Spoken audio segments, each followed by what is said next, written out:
The CEO was surprised to find his fiancé bullying his grandmother and secretary. She was even trying to have the security guards throw them out of the banquet hall. It wasn't until the CEO called out grandma that his fiancé realized the cleaner was actually his grandmother. She immediately apologized to the grandmother and tried to explain, saying it was all the girl's fault for deceiving her. Little did she know, the girl had been specially invited by the grandmother to the birthday banquet. In fact, she was the most honored guest at the event. Therefore, the grandmother insisted that no one could bully the girl. Since the fiancé refused to apologize to the girl, the grandmother ordered her and her son to leave the banquet hall. Unexpectedly, the little boy insulted the grandmother loudly, claiming that he would inherit the entire company in the future. He said that if anyone should leave, it should be the grandmother and the girl. The grandmother, enraged by his words, scolded the CEO for not disciplining his son properly. Seeing this, the fiancé quickly covered her son's mouth, knelt down, and explained that it was all her fault. She then apologized to the girl. The girl accepted the apology but warned that she wouldn't forgive her if it happened again. The grandmother, impressed by the girl's generosity, praised her as a worthy granddaughter-in-law. She then took the girl to a room to change into clean clothes. Since the fiancé had angered the grandmother, the CEO asked her to leave the banquet hall with her son. This made the fiancé resentful toward the girl, jealous of how easily she had won the CEO and his grandmother's favor. Determined to keep her position as the CEO's fiancé,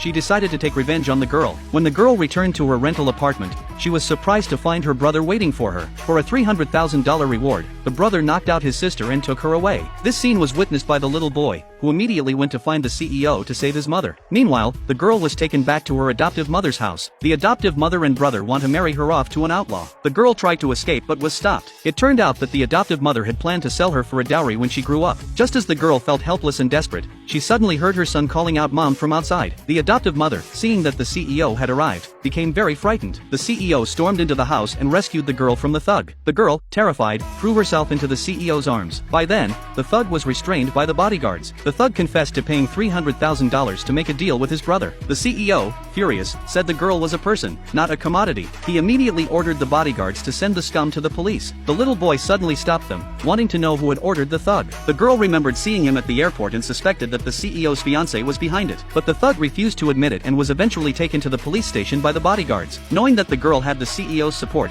the adoptive mother and brother quickly apologized. But the girl, seeing their true colors, severed ties with them on the spot. The CEO then took the girl home and noticed that her arms and hands were injured. He offered to apply medicine for her and accidentally discovered a butterfly birthmark on her shoulder. He suddenly realized that the person he had a relationship with years ago wasn't his malicious fiancé. It might have been this kind-hearted girl in front of him.